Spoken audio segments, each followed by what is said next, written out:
Tonight on the Empire State of Mind, the two best words in sports, Game 7. John Rahm rebounds at Torrey Pines, and Albany and Orlando do battle for the first time in 20 years. All that and more right now on the Empire State of Mind. What's up? What's going on? And welcome in. Hope you all have a happy Father's Day to all the dads out there. I'm Zachary Grady, and this is the Empire State of Mind. Do or die. This is for all the marbles. Win or go home.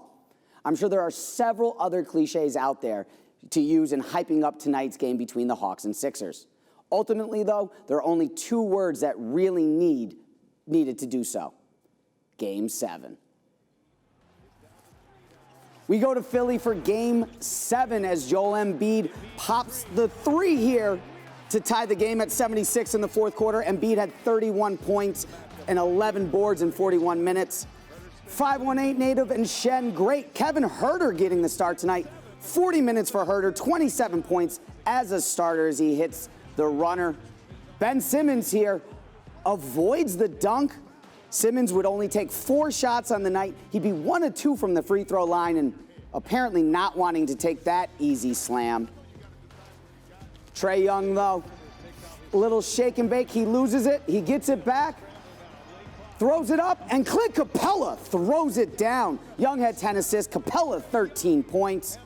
And then here, Trae Young with 2:30 remaining in the fourth. He's as cold as ice. Ice Trae heats up. Hawks up 6, 93-87. Under a minute here. Joel Embiid trying to get the Sixers back into it. Loses the ball.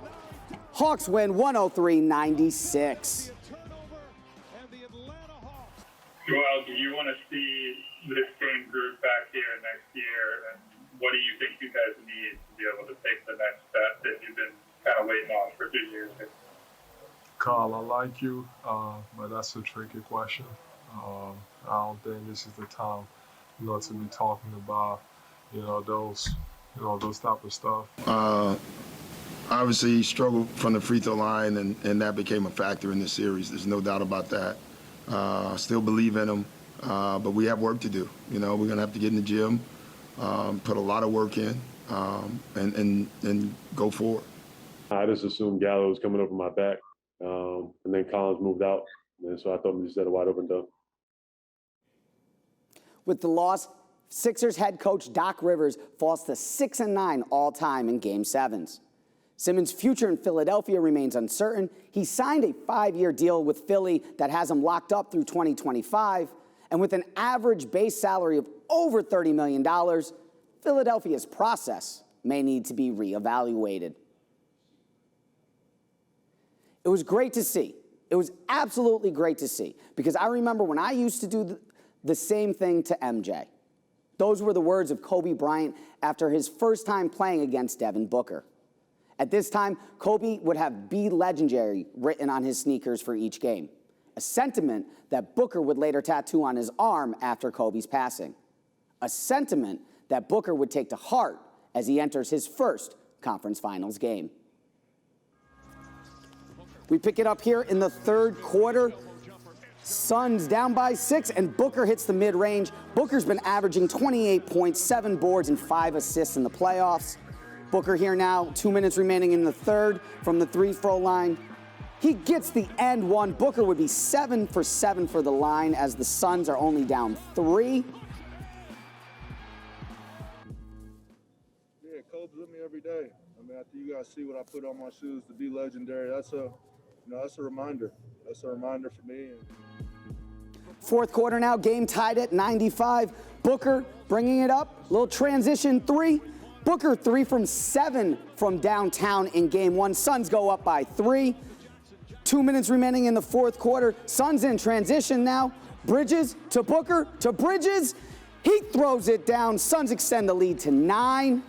And then with 22 seconds left, 22 seconds left on the inbound. Booker here, he gets wide open, puts it down for the two-handed jam. 4.6 remaining. Booker at the line. He goes ahead and hits the free throws, messes around, and gets a triple-double. Booker, 40 points, 11 assists, and 13 rebounds in the Suns' 120-114 Game 1 victory. What do you have to do for Game 2? Just come locked in, be ready to play. And just what you said, the game's never over with them. We've seen their past games, and we know what they're capable of, so we got to be locked in all 48 minutes. Maybe Father's Day today, but June 20th, 2020 is a day to celebrate in history, as the legacy of the WNBA was paved. 25 years ago, the Los Angeles Sparks and the New York Liberty would tip off at the Forum and provide a future for a generation of women, both in this country and around the world. The game may be moved down the road a couple of miles, but the Spark and Liberty tipped off once again 25 years later, continuing the legacy started a quarter century ago.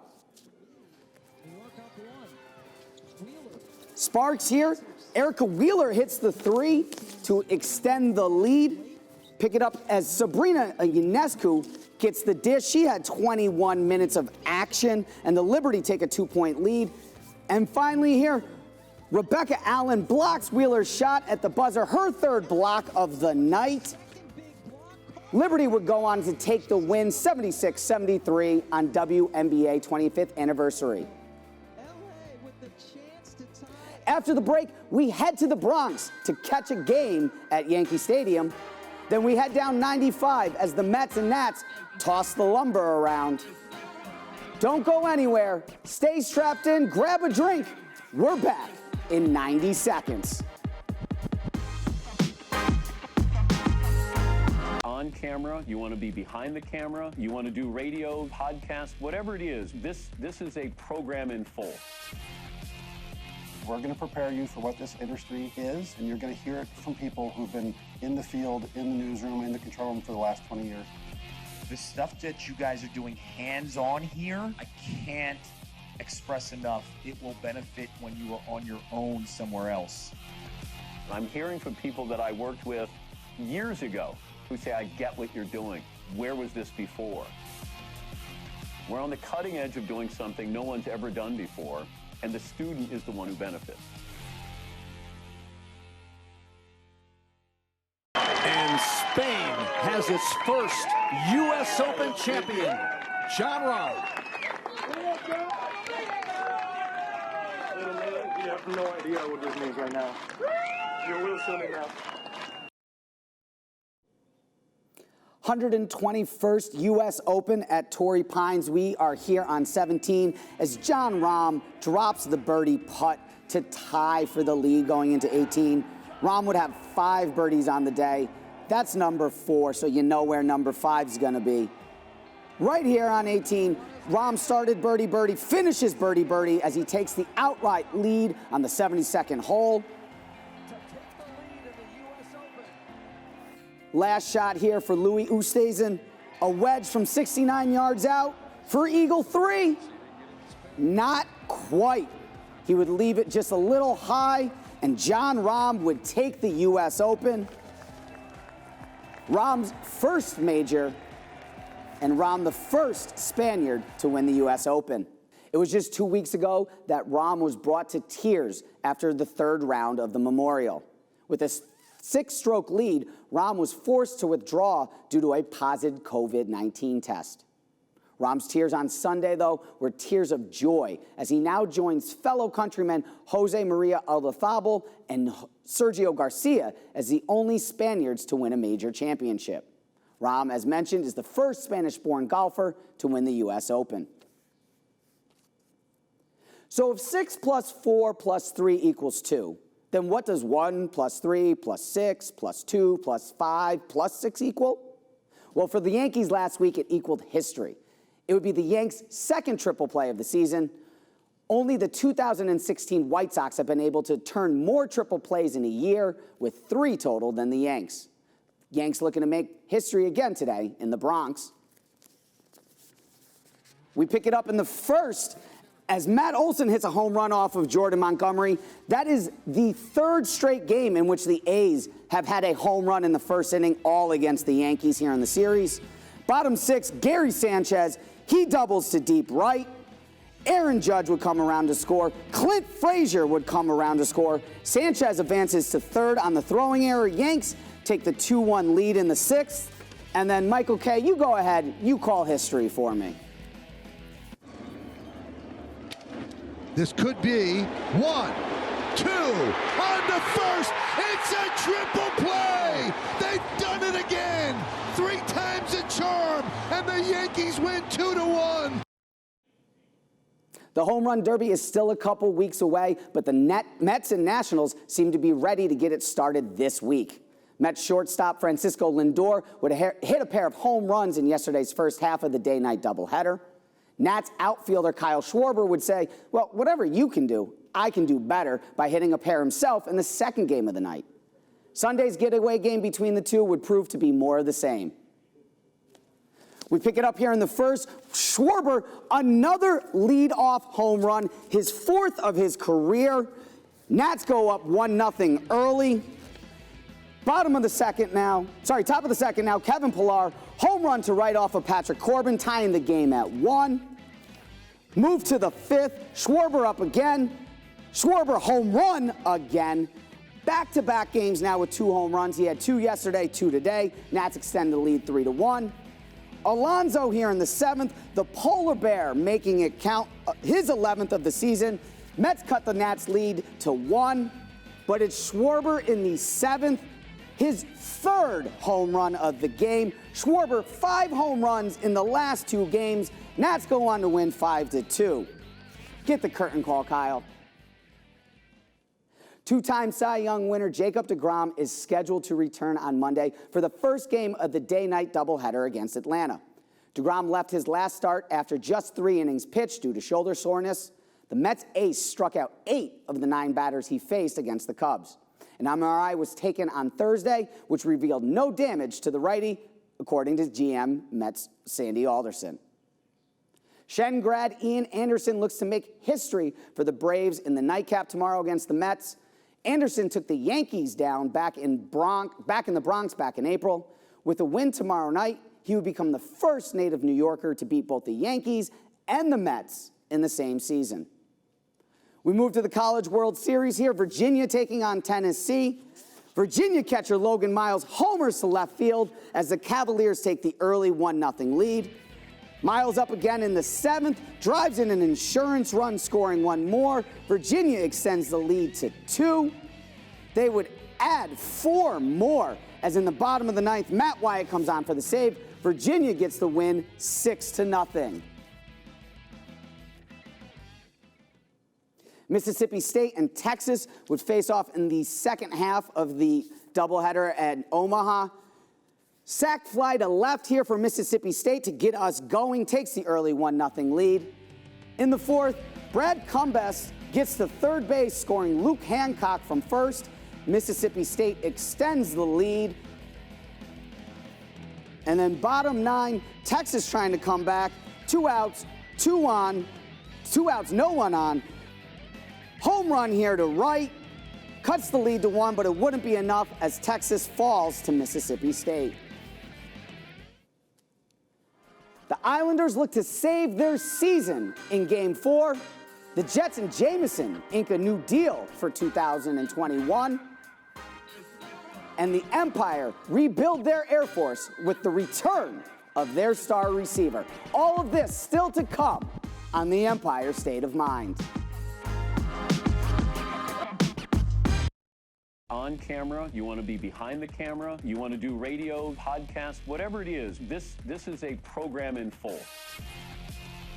We're going to prepare you for what this industry is, and you're going to hear it from people who've been in the field, in the newsroom, in the control room for the last 20 years. The stuff that you guys are doing hands-on here, I can't express enough. It will benefit when you are on your own somewhere else. I'm hearing from people that I worked with years ago who say, I get what you're doing. Where was this before? We're on the cutting edge of doing something no one's ever done before, and the student is the one who benefits. Down to 5. Puck comes out to McDonough. Has the game on his stick. Oh, what a block in front by Pollock. The Islanders win Game 4.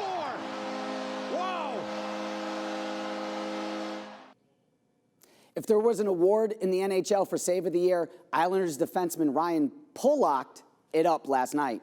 Down with 6 seconds remaining, former Ranger Ryan McDonough hit the B button, put a nasty spin move on the Islanders goalie, and with an empty net, it was Pulock's kick save and a beaut that secured the Game 4 win for New York.